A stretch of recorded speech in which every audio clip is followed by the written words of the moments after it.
दोस्तों नमस्कार। दोस्तों, डेमोक्रेसी कोई आसमान में उड़ती हुई चिड़िया नहीं है जिसे अगर आप दूर से देखें तो पहचान ना पाएं और जब वो नज़दीक आ जाए तो आप जान पाएं कि हाँ, ये चिड़िया है। दरअसल डेमोक्रेसी का मतलब तो किसी भी देश के लिए यही होता है कि वह देश के किसी भी हिस्से में रह रहा हो, दिल्ली से चाहे जितनी दूर हो, यानी राजधानी से जितनी दूर हो, सत्ताधारियों से जितनी दूर हो, लेकिन गवर्नेंस के जरिए उसके भीतर यह एहसास आ जाए कि हाँ, लोकतंत्र है, डेमोक्रेसी है। डेमोक्रेसी का मतलब चुनाव नहीं होता है। डेमोक्रेसी का मतलब सिर्फ वोट डालना नहीं होता है। डेमोक्रेसी का मतलब तो उस चुनाव के बाद की उन परिस्थितियों को बनाना होता है जिसके बाद वाकई व्यक्ति महसूस कर सके कि सत्ता में बैठे हुए लोगों के कोई ना कोई सरोकार उनके साथ जुड़े हुए हैं। लेकिन भारत के भीतर में मौजूदा वक्त में चाहे प्रांत के देश के अलग अलग हिस्सों से किसान दिल्ली की सीमा तक पहुंच गए हों, लेकिन किसानों की भीड़ को देखकर, उनके संघर्ष और आंदोलन की तरफ से आंख मूंद कर अगर राजनीतिक सत्ता ये कहे आप हमें लोकतंत्र ना सिखाइए, तो हमें लगता है कि आज का दिन शायद इस देश के प्रधान सेवक प्रधानमंत्री को लोकतंत्र का पाठ पढ़ाने की जरूरत है।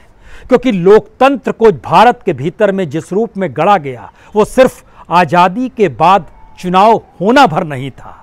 चुनाव तो हर 5 बरस में होते रहे इस देश के भीतर में, लेकिन क्या चुनाव के बाद इस देश के भीतर में अगर शिक्षण संस्थान नहीं बनते, हेल्थ सेंटर नहीं बनते, इंडस्ट्रीज खड़ी नहीं होती, एग्रीकल्चर आगे नहीं बढ़ पा रहा होता, कोई इंफ्रास्ट्रक्चर की तरफ ध्यान ना देता, इस देश के भीतर में ध्यान ही नहीं दिया जाता कि दरअसल कैसे इस देश के नागरिकों को आगे बढ़ना है और जिंदगी जीनी है, तो फिर लोकतंत्र का मतलब तो सिर्फ चुनाव ही होता। शायद मौजूदा वक्त में चुनाव की जीत को लोकतंत्र का आखिरी पाठ मान लिया गया है। शायद इस देश के भीतर में चुनाव कराना ही लोकतंत्र मान लिया गया है और देश में जनता या नागरिक अगर एक वोट डाल दे तो इस बात का एहसास उस नागरिक को कराने की स्थिति में मौजूदा सत्ता आ गई है कि लोकतंत्र यही है, इसके आगे पीछे मत देखो, इसके बाद जो भी राजनीतिक सत्ता कहेगी और करेगी वही लोकतंत्र है। क्या वाकई चुनाव ही लोकतंत्र है? और अगर ऐसा है और चुनाव में जीत का मतलब और हार का मतलब लोकतंत्र की परिस्थितियों को ही जीना है, तो शायद मौजूदा वक्त सबसे बेहतर है। फिर यकीन जानिए, ऐसा प्रधानमंत्री इस देश में 1947 के बाद से हुआ ही नहीं है जिसने सिर्फ और सिर्फ चुनाव को जिया है, जिसके लिए सबसे महत्वपूर्ण चुनावी रैलियां होती हैं, चाहे वो किसी भी स्तर का चुनाव ना हो। इस देश के कैबिनेट मिनिस्टर्स तक उस चुनाव में अपने आप को झोंक देते हैं और कहते हैं कि लोकतंत्र तो यही है। क्या वाकई लोकतंत्र यही है? हमें लगता है कि आज आपको शायद एक ऐसे राजनीतिक सफर पर लिए चले, उस राजनीतिक सफर के मायने मैकियावेली, हॉब्स, लॉक, रूसो या कार्ल मार्क्स ये नहीं है। इन सारी परिस्थितियों में तो आपको डेमोक्रेसी की परिभाषा अपने अपने तरीके से मिलेगी। मैकियावेली ने अपने तौर पर कहा कि राजा के पास सारे अधिकार होने चाहिए। हॉब्स ने उसमें इस बात के संकेत दिए, नहीं, जिनके पास पूंजी है वही राजा को चुनेंगे। लॉक ने इसके बाद उसको विस्तार दिया और उसने उसमें मिडिल क्लास को भी जोड़ा। रूसो ने तो सभी नागरिकों को वो अधिकार दिए जिसके जरिए वो अपने राजा को चुन सके और डेमोक्रेसी का पाठ ये हो कि जनता द्वारा चुना गया शख्स हो। कार्ल मार्क्स ने इसमें वर्ग संघर्ष देखा। जिसके पास पूंजी होगी वह अपनी सत्ता को अपने अनुकूल बनाने की दिशा में बढ़ेगा, तो वर्ग संघर्ष होगा, गरीबों को लड़ाई लड़नी होगी। लेकिन हमें लगता है 1947 के बाद से भारत को जिस रूप में बनाया गया उसमें सिर्फ चुनाव का एनालिसिस कीजिएगा आज की तारीख में तो बेस्ट दौर को आप जी रहे हैं। लेकिन 1947 से लेकर 2014 तक की परिस्थितियों में अगर आप ये मानेंगे कि शिक्षा संस्थानों का होना, हेल्थ सेक्टर का होना, इंडस्ट्रीज का होना, एग्रीकल्चर का पनपना, सर्विस सेक्टर का आगे बढ़ना, कम्युनिकेशन की दिशा में काम होना, यानी हर क्षेत्र में किस रूप में कोई भी राजनीतिक सत्ता लोगों के साथ जुड़कर काम करती हो, तो फिर शायद मौजूदा वक्त सबसे कमजोर पड़ेगा इसी लोकतंत्र की परिभाषा तले। और शुरुआत कहां से की जाए, 1947 से या 2020 से? हमें लगता है कि मौजूदा वक्त से ही शुरुआत करें, क्योंकि किसान इस देश के भीतर में जब आंदोलन कर रहे हैं तो यकीन जानिए इस देश के एग्रीकल्चर को भी उस पूंजी वाले हाथों में थमाने की तैयारी है, जो इससे पहले एक एक कर 1947 के बाद से इस देश के तमाम प्रधानमंत्रियों ने जो भी इस देश को दिया उसको निजी हाथों में बेचने का काम इस दौर में सिर्फ वही काम हुआ है और दूसरा कोई काम नहीं हुआ है। हम आपको सफर पर ले चलें, लेकिन कुछ डॉक्यूमेंट्स के जरिए। पीएमओ के डॉक्यूमेंट्स को जब आप टटोलना शुरू कीजिएगा तो आपको जानकारी मिलेगी कि हर तीसरे दिन प्रधानमंत्री इस देश में यात्रा पर निकलते रहे, हर तीसरे दिन। मई 2014 में नरेंद्र मोदी जब इस देश के प्रधानमंत्री बने और दिसंबर 2019 तक, यानी लगभग 67 मंथ्स, 67 महीनों में प्रधानमंत्री ने इस देश के भीतर में 630 यात्राएं की, यानी हर महीने लगभग 9.5 यात्राएं, यानी हर तीसरे दिन एक यात्रा वो कर रहे थे। आप कहेंगे यात्रा करने में क्या जाता है, तो हमें लगता है कि यात्रा करने में जाए या ना जाए, लेकिन कुछ बातों को समझिए। इस देश के भीतर में किसी भी राज्य में चुनाव हो, प्रधानमंत्री की मौजूदगी एक बार नहीं, 2 बार नहीं, दर्जनों बार होती रही। रैलियों को संबोधित करते रहे, वो कोई भी राज्य हो सकता है। और जब लोकसभा का चुनाव था उसमें तो उन्होंने सेंचुरी मार दी जी। 101 यात्राएं की मार्च, अप्रैल, मई, इस 3 महीने में पिछले बरस।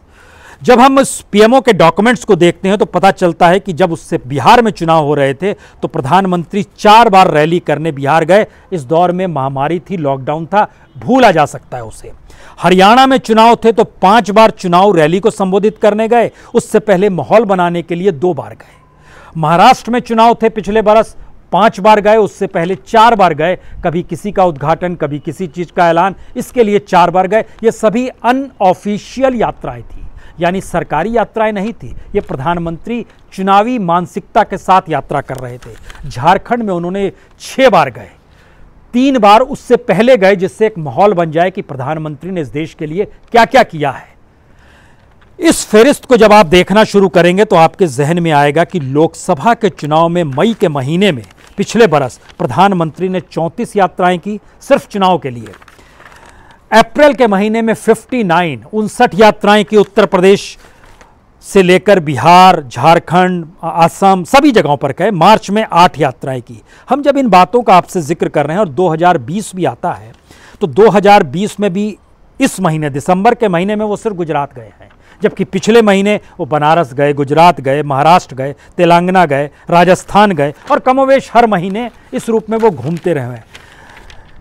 इसका मतलब यह है कि इस देश में चुनाव के जरिए राजनीतिक सत्ता अगर मिल जाए तो आप तानाशाह हो सकते हैं क्या?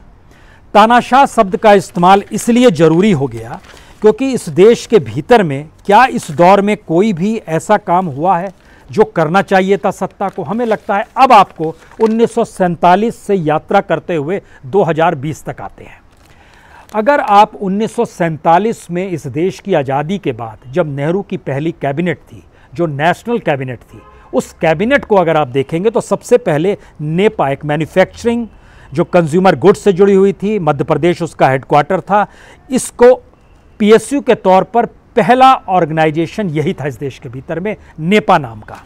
ये मिनिस्ट्री ऑफ हैवी इंडस्ट्रीज और पब्लिक इंटरप्राइजेज में आता था और संयोग से उसके मंत्री श्यामा प्रसाद मुखर्जी थे। श्यामा प्रसाद मुखर्जी जो हिंदू महासभा से निकले, जो जनसंघ से जुड़े, जो सरकार के साथ खड़े थे, उन्होंने ही उस वक्त सबसे पहला काम किया कि पीएसयू को बनाया।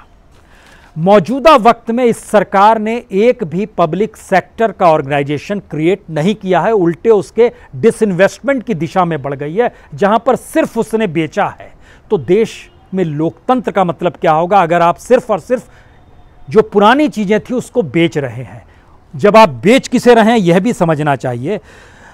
जिस समय नेशनल गवर्नमेंट थी उस समय दूसरा ऑर्गेनाइजेशन ओरिएंट इंश्योरेंस कंपनी थी। शनमुगम शेट्टी साहब फाइनेंस मिनिस्टर थे और उनके यहाँ के नौकरशाहों ने एक बड़ी लंबी चौड़ी रिपोर्ट तैयार की कि इस देश में इंश्योरेंस कंपनी की क्या ज़रूरत है। और जिस ओरिएंट इंश्योरेंस कंपनी को 1948 में बनाया गया, आज की तारीख में सरकार उसे अब ख़त्म करने की स्थिति में है। ये तो संयोग है कि इस दौर में कुछ कंपनी बिक खरीदी नहीं जा पा रही हैं, लेकिन वह इंश्योरेंस कंपनी आज घाटे में चल रही है, इससे पहले कभी घाटे में नहीं थी। दामोदर वैली कॉरपोरेशन भी 1948 में बना। उस समय Narhar Vishnu Gadgil ministry of power and mines थे। उनकी भी रिपोर्ट को अगर पढ़िएगा तो बताते हैं कि देश को गढ़ने के लिए और इस देश में डेमोक्रेटिक तरीके से लोग क्यों कैसे रहेंगे, इस पर उन्होंने काम करते हुए बताया। और दामोदर वैली कॉरपोरेशन जो इलेक्ट्रिसिटी के लिए थी और कोलकाता उसका हेडक्वार्टर था, उसके जरिए उन्होंने कुछ भारत के गढ़ने का जिक्र किया।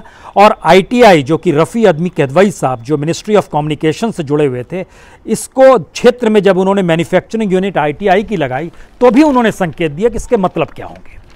सवाल यह है कि इसके बाद जब आप सफर पर निकलेंगे प्रधानमंत्री दर प्रधानमंत्री, नेहरू राजनीतिक सत्ता जीत कर आए तो सबसे पहले उन्होंने 1952 में भारत पेट्रोलियम ही बनाया, जिसे मौजूदा सरकार बेचने की स्थिति में है, डिसइन्वेस्टमेंट के लिए है, और इसी देश के एक कैपिटलिस्ट उसे खरीदना चाहते हैं। कल्पना कर रहे हैं, एक कैपिटलिस्ट की ताकत इस देश की राजनीतिक सत्ता से ज़्यादा बड़ी और बेहतरीन हो गई, यह तो स्थिति हो गई है। लेकिन नेहरू ने अपने दौर में लगभग 33 PSU खड़े किए, पब्लिक सेक्टर खड़े किए। लाल बहादुर शास्त्री ने 6 पब्लिक सेक्टर खड़े किए, उसमें फूड कॉरपोरेशन ऑफ इंडिया भी है, उसमें ONGC भी है, उसमें सीमेंट कॉरपोरेशन ऑफ इंडिया भी है। इंदिरा गांधी ने पहले टर्म में इमरजेंसी तक 46 PSU खड़े किए और इमरजेंसी के काल में भी उन्होंने कोल इंडिया जो माइनिंग का पूरा क्षेत्र था उसको नेशनलाइज किया, तो उन्होंने CCL बनाया, ECL बनाया, WCL बनाया। लेकिन आज की तारीख में ये सभी घाटे में चले गए हैं। जनता पार्टी के दौर में भी 10 PSU खड़े किए गए, उसमें हिंदुस्तान फर्टिलाइजर भी है और कॉरपोरेशन और Hindustan fertiliser corporation of India भी। इंदिरा गांधी दोबारा जब सत्ता में लौटी तो 17 PSU और खड़े किए, उसमें ऑयल इंडिया भी उन्होंने खड़ा किया। राजीव गांधी ने भी 16 PSU खड़े किए, जिसमें nuclear power corporation of India 87 जो है, इसको भूलना नहीं चाहिए, 87 में इन्होंने क्रिएट किया था। PV नरसिम्हा राव ने भी इकोनॉमिक रिफॉर्म किया और डिसइन्वेस्टमेंट भी शुरू किया उन्होंने ही, लेकिन उन्होंने इस देश में 13 PSU खड़े किए। अटल बिहारी वाजपेयी के दौर में भी डिसइन्वेस्टमेंट हुआ है, लेकिन उन्होंने भी 19 PSU खड़े किए हैं। मनमोहन सिंह ने भी 24 PSU खड़े हैं, लेकिन मौजूदा मोदी सरकार ने एक भी PSU खड़ा नहीं किया। इसके मतलब क्या है? इसके मतलब ये है कि इस देश के भीतर में जो भी अलग अलग सेक्टर थे, उन सेक्टर की तरफ अगर आप देखना शुरू कीजिएगा तो आज की तारीख में सिर्फ एग्रीकल्चर ही बचा हुआ था जो कि निजी हाथों में नहीं था। आपने इस दौर में रेल को ख़त्म किया, पोर्ट बंदरगाहों को ख़त्म किया, हवाई अड्डों को ख़त्म किया, कम्युनिकेशन को ख़त्म किया, आपने इंडस्ट्रीज़ को ख़त्म किया, तमाम PSUs को बेचे, आपने न्यूक्लियर सेक्टर ख़त्म किया, आपने डिफेंस सेक्टर में 100% FDI के चीज़ें स्थिति नाजुक कर दी। ये सारी चीज़ें हैं कि हमसे नहीं चलेगा। तो फिर डेमोक्रेसी का मतलब क्या है? सिर्फ चुनाव जीतना डेमोक्रेसी का मतलब है? हमें लगता है कि यहाँ एक बात और समझनी चाहिए। इस देश के भीतर में डेमोक्रेसी का मतलब मान लिया गया है कि जो सेंटर की पावर रहेगी उसके पास समूची ताकत हो। इस समूची ताकत का मतलब यह है कि फेडरल सिस्टम भी खत्म हो जाए। GST लाया गया एक देश एक कानून कह के, कृषि कानून लाया जा रहा है एक देश एक बाजार कह के। इस देश के भीतर में बार बार शोर उठता है कि एक देश एक टैक्स, एक देश एक बाजार, एक देश एक जांच एजेंसी CBI ही रहे, एक देश एक कानून। सुप्रीम कोर्ट अपने तरीके से काम करे और सुप्रीम कोर्ट पर दबाव किसका काम करेगा, अब ये बताने की जरूरत बार बार होती नहीं है। इसका जिक्र बहुत साफ तौर पर जनवरी 2018 में सुप्रीम कोर्ट के 4 जस्टिस कर चुके हैं। इलेक्शन कमीशन भी अब आवाज उठाने लगा है, एक देश एक चुनाव। बीजेपी भी धीरे धीरे कहने लगी है एक देश एक पार्टी।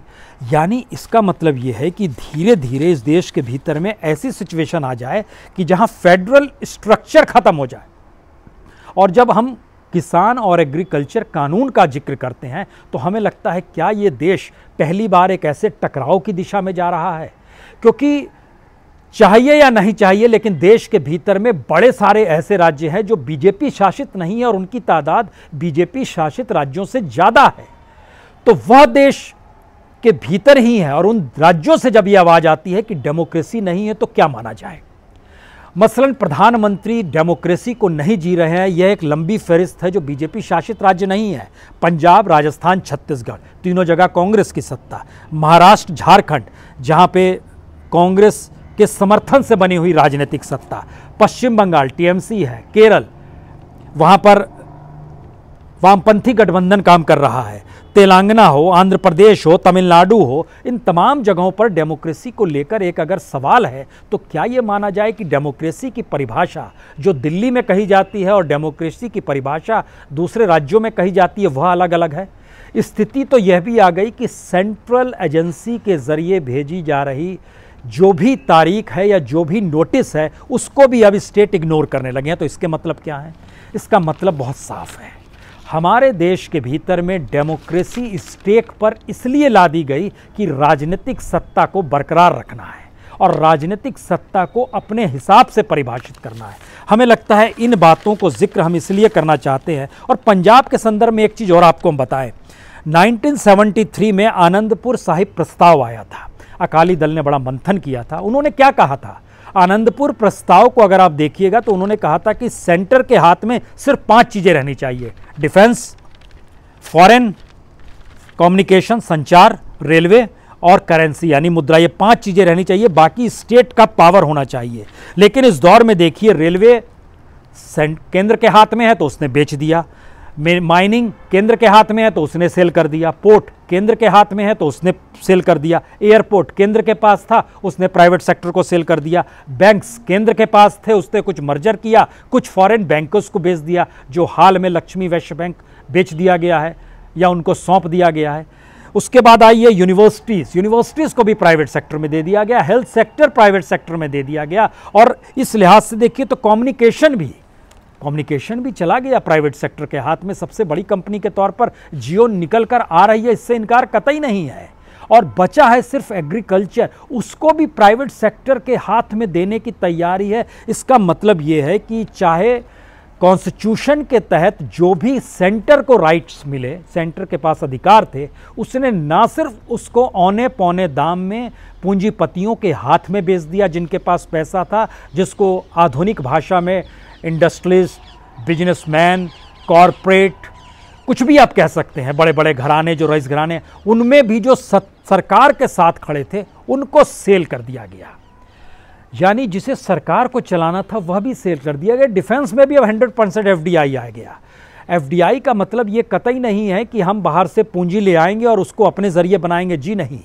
किसी ने भी आपको कोई टेक्नोलॉजी नहीं दी है डिफेंस के क्षेत्र में, और वो कैसे प्रभावित होगा ये दुनिया के बहुत सारे देशों में जहाँ जहाँ 100% एफडीआई के जरिए डिफेंस डेवलप है, उस स्टेट के गवर्नेंस को देखकर समझा जा सकता है। रशिया एक बेहतरीन उदाहरण है, पुतिन उसके एक बेहतरीन उदाहरण है, इससे कतई इनकार नहीं है। चाइना एक बेहतरीन उदाहरण है, लेकिन चाइना में 1 पार्टी सिस्टम है। भारत में 1 पार्टी सिस्टम नहीं है, लेकिन चाहते हैं कि 1 पार्टी सिस्टम हो जाए। चाहने से देश नहीं चलेगा। यानी इस देश में वेलफेयर स्टेट की फिलॉसफी खत्म हो जाए, इस देश में हमको सब्सिडी ना देनी पड़े, इस देश के भीतर में गवर्नमेंट का काम सिर्फ निगरानी रखना हो कि हम निगरानी रखेंगे सब कोई ठीक तरह से काम कर पा रहा है या नहीं कर पा रहा है। यानी हमको कट मिलेगा, हमको टैक्स मिलेगा और उसके जरिए हम अपनी गवर्नेंस को जिंदा रखेंगे और राजनीतिक सत्ता का खूब उपभोग करेंगे। यही स्थिति है गवर्नेंस की तत्काल में। क्योंकि इस देश को अगर आप मोनेटाइज करने की दिशा में बढ़ना चाहते हैं और ये सोच रहे हैं, जो शायद मोदी सरकार की फिलॉसफी है कि सब चीज़ मोनेटाइज कर दीजिए, सारी चीज़ मोनेटाइज करके हर किसी को टैक्स के दायरे में ले आइए, हर पॉलिसी को देखिए, उसमें इस देश के भीतर में इस बात को देखा ही नहीं गया कि इस देश में एक बड़ी तादाद बहुत गरीब है। एक तादाद के पास तो इतनी संपत्ति है कि वह दुनिया के मानचित्र पर भी रईस होने का तमगा लिए ढोती है, लेकिन दुनिया के मानचित्र पे जो भूखे नंगे लोग हैं उनकी तादाद भारत में सबसे ज़्यादा है। यूनाइटेड नेशन की रिपोर्ट है। लेकिन हम सबके लिए एक जैसी पॉलिसी बनाएंगे और फिर कहेंगे कि कॉम्पिटिटिवनेस है, स्वस्थ प्रतियोगिता है। ऐसा होता नहीं है, ये मोनोपोली की दिशा में बढ़ते हुए कदम है। और मोनोपोली का मतलब होता है ऑथोरिटेरियन सत्ता। यही तानाशाही की पहचान होती है। राजनीतिक तौर पर चुनाव को कराना लोकतंत्र को जीना भर या उसका एसेंस भर है। उसके बाद की परिस्थिति क्या होती है, हमको लगता है यह तो जम्मू कश्मीर के चुनाव से भी समझना चाहिए। जम्मू कश्मीर चुनाव इसलिए बड़ा महत्वपूर्ण है क्योंकि जम्मू कश्मीर के चुनाव में जितनी जगहों पर बीजेपी को जीत मिली, उतनी जगहों पर बीजेपी को जितने वोट मिले, अगर आप उसे भी देखना शुरू करेंगे तो और 2015 के चुनाव, 2019 के चुनाव, 2015 जो विधानसभा के चुनाव जम्मू कश्मीर में हुए थे और 2019 के जो लोकसभा के चुनाव हुए थे, जिन 5-6 जगहों पर बीजेपी को जीत मिली है, वहाँ पर परसेंटेज ऑफ वोट बीजेपी के इन 2 चुनाव की स्थिति में कम हो गया है। बीजेपी 2014 में भी यहाँ पर लोकसभा चुनाव जीत कर आई थी, जिन जगहों पर जीत मिली है, विधानसभा भी जीता था उसने।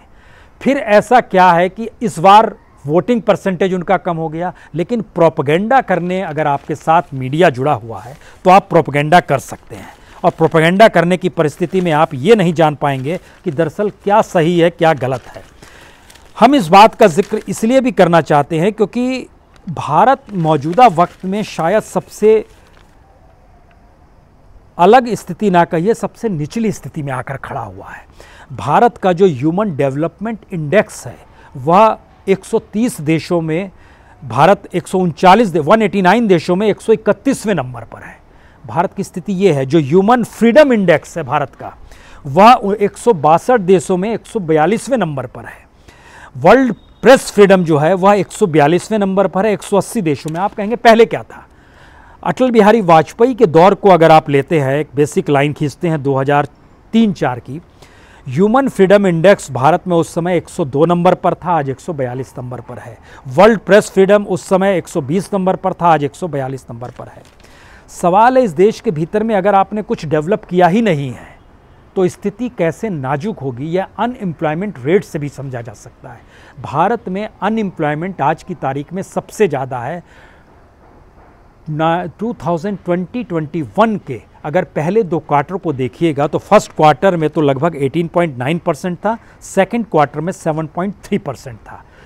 रेशियो निकलेगा लगभग 13%। इससे पहले देखिएगा तो 2004-5 में 2.3% था, लगभग 4-5% रहा है, इतना ज़्यादा कभी नहीं रहा है। अब इसके बाद वह परिस्थिति में आइए तो क्या ये मान लिया जाए कि कॉरपोरेट को इस देश के भीतर में जितना इंडस्ट्रियलिस्टों से कमाना था या इंडस्ट्री से डेवलप होना था वह हो गया।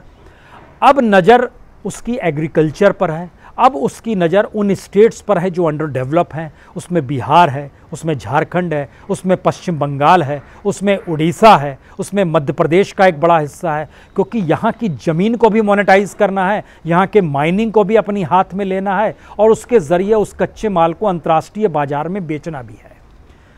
आपको जानकर यह हैरत होगी कि जब हम डेमोक्रेसी का किसी देश के बारे में बात करते हैं तो वह देश अपनी संपत्ति को अपने लिए जीता है, लेकिन भारत ऐसा देश है जहां पर यहाँ के खनिज संसाधनों की लूट अंतर्राष्ट्रीय स्तर पर होती है। बेल्लारी से लेकर झारखंड तक के इलाकों में इस देश के भीतर में बीते 6 बरस में कितने लाख करोड़ रुपए के कच्चे माल को बाहर भेज दिया गया और बड़े बड़े कॉरपोरेट के जरिए बेचा गया और उनका नेटवर्थ बढ़ता चला गया। यह डेमोक्रेसी किस तरीके की है?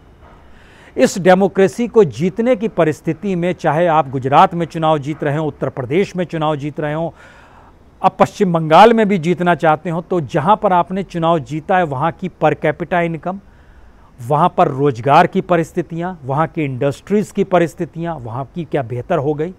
इसका मतलब ये है कि 1947 के सफ़र से चलकर 2014 तक का सफ़र इस देश के भीतर में, लोकतंत्र के भीतर में एक जनता के साथ सरोकार को बनाए हुए था। मौजूदा वक्त में जब हमने चुनाव को महत्वपूर्ण मान लिया है तो चुनाव जीतना अगर महत्वपूर्ण है तो चुनाव जीतने की टेक्नोलॉजी को डेवलप करना कितना मुश्किल होगा। क्या ये भी कर लिया गया है जिसका जिक्र बार बार ईवीएम के जरिए होता है? ईवीएम के जरिए चुनाव अगर जीता जाता होता तो क्या इस देश के भीतर में विरोध और विद्रोह ना हो जाता? ये सवाल आप पूछ सकते हैं। दूसरा सवाल आप ये कह सकते हैं कि चुनाव देकर जब हमने ही जिताया है तो आप उस राजनीतिक सत्ता पर सवाल क्यों कर रहे हैं? तो उसका जवाब सबसे बड़ा ये है कि इस देश के भीतर में अगर 58% लोग खेती पर निर्भर हैं, इस देश के भीतर में अगर 60 से 65% लोग अप्रोक्ष तौर पर, यानी लगभग 7 से 10% और उसमें बढ़ोतरी हो गई, जो कृषि इकोनॉमी पर ही निर्भर कर रहे हैं, और इस देश की जीडीपी में अगर रूरल इंडिया का योगदान जीडीपी में 48% है और वहाँ की स्थिति बीते 6 बरस के भीतर में लगभग 3% नीचे चली गई है, तो फिर डेमोक्रेसी का मतलब क्या होगा? शायद ये सारे सवाल इसलिए जरूरी हो गए हैं क्योंकि अब लोकतंत्र को सिर्फ चुनावी मशीन में तब्दील किया जा रहा है। अब लोकतंत्र को चुनाव जीतने और हारने की परिस्थितियों में तौला जा रहा है और इस देश की जनता को उस रोबोट में कन्वर्ट किया जा रहा है जहां इस बात का जिक्र वो अपने आप से कर ले, हाँ हमने तो वोट दिया था, हमने तो जिता दिया है और हमारी ही तो सत्ता है, और वो राजनीतिक सत्ता भी तमाम माध्यमों के जरिए इस बात का जिक्र करते रहे, हम ही तो हम हैं। तो क्या ये एक ऐसी परिस्थिति पहली बार इस देश के भीतर में आ गई है जहां संविधान द्वारा तैयार किया गया चेक एंड बैलेंस धीरे धीरे खत्म हो जाए? शायद ये सवाल है, और शायद संविधान के आईन में लोकतंत्र की परिभाषा यही है। किसी भी लोकतांत्रिक देश का अपना संविधान होता है, उस संविधान में दर्ज आर्टिकल्स जो होते हैं वह लोगों के लिए चेक एंड बैलेंस का काम करते हैं। इसीलिए एग्जीक्यूटिव हो, जुडिशरी हो, न्यायपालिका हो, कार्यपालिका हो, विधायिका हो, मीडिया हो, ये एक चेक एंड बैलेंस बनाते हैं। लेकिन आज की तारीख में आपको कोई भी चेक एंड बैलेंस नज़र नहीं आएगा। शायद इसीलिए किसान देश के अलग अलग हिस्सों से इस सर्द मौसम में दिल्ली की सीमा पर बैठे हैं और सरकार अगर हेकड़ी से कहे आप हमको डेमोक्रेसी मत बताइए, तो फिर आप मान लीजिए डेमोक्रेसी वाकई नहीं है। बहुत बहुत शुक्रिया, बहुत बहुत शुक्रिया, बहुत बहुत शुक्रिया।